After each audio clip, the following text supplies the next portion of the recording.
ایک بات میں آپ کو بتاؤں، سکسیس کس کو کہتے ہیں؟ کامیابی.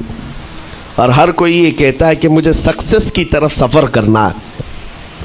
10ویں پاس نوجوان کو بھی پوچھیں کہ کوئی بھی کورس کر رہا ہے، آگے جا رہا ہے، کیوں جا رہا ہے؟ کچھ سکسیسفل لائف گزارنا ہے، کامیاب زندگی گزارنا ہے، اس کے لیے دروازے کھٹکھٹا رہا ہے. تمہیں پتہ ہے ان مسجدوں کے میناروں سے جو آواز گونجتی ہے اذان کی، اس میں ایک لفظ آتا ہے.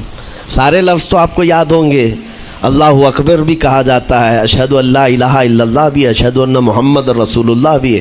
اس کے بعد ایک لفظ پکارتا ہے مؤذن، حی علی الصلاۃ. حی علی الصلاۃ کا مطلب ہوتا ہے آؤ نماز کی طرف، آؤ نماز کی طرف. اس کے بعد ایک اور لفظ پکارتا ہے حی علی الفلاح، جس کا معنی معلوم ہے آپ کو؟ مؤذن یہ کہتا ہے آؤ کامیابی کی طرف، آؤ کامیابی کی طرف. ٹوٹل یہ دن میں 10 بار مؤذن پکارتا ہے. فجر میں 2 بار، ظہر میں 2 بار، عصر میں 2 بار، مغرب میں 2 بار، عشاء میں 2 بار.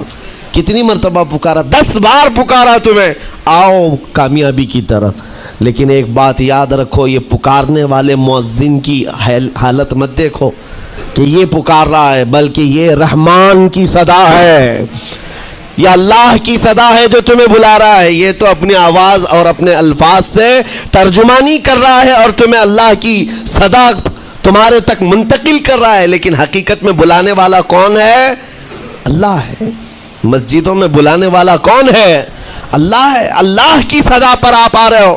اب سوچو، جو رحمان تمہیں 10 مرتبہ دن میں یہ بات پہنچا رہا، آؤ کامیابی کی طرف، آؤ کامیابی کی طرف، تم اس چیز کو چھوڑ کر کے کامیابی ان لوگوں کے سامنے ڈھونڈنے نکلے جن کو پیشاب کرنے کا سلیقہ نہیں معلوم، جن کو کھانے پینے کے طور طریقے نہیں معلوم.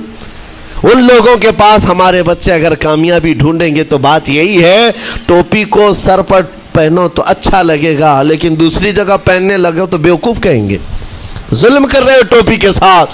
اسی طرح میں کہتا ہوں مسلمان کو اللہ کی بارگاہ میں آ جانا سب سے بڑی کامیابی ہے. اور اگر دوسروں کے ہاں در در بھٹکتا ہے تو گویا کہ اس نے اپنی حیثیت کو ہی گرا دیا ہے. اسی لیے اقبال نے کیا کہا تھا، بہت اچھی بات، کہ وہ ایک سجدہ جسے تو گراں سمجھتا ہے. گراں کا مطلب کیا؟ بھاری. ایک سجدہ کرنے میں تو بھاری پن محسوس کرتا ہے. وہ ایک سجدہ جسے تو گراں سمجھتا ہے، ارے 1000 سجدوں سے دیتا ہے آدمی کو نجات. در در جھکنے سے تو تمہیں بچا لیتا ہے. اس کے سامنے بھی جھکا، نیتا کے سامنے بھی جھکا، سیٹ کے سامنے بھی جھکا، پولیس کے سامنے بھی جھکا، جج کے سامنے بھی جھکا، سب کے سامنے جھک رہا ہے. ایک سجدہ یہاں کر لے، مولا ہر سجدے سے تجھے آزاد کرتے. یہاں جھکنے والا پھر کہیں اور نہیں جھکتا. ہاں اسی لیے شاعر نے کہا ہے، مرد حق باطل کے آگے مات کھا سکتا نہیں، سر کٹا سکتا ہے لیکن سر جھکا سکتا نہیں.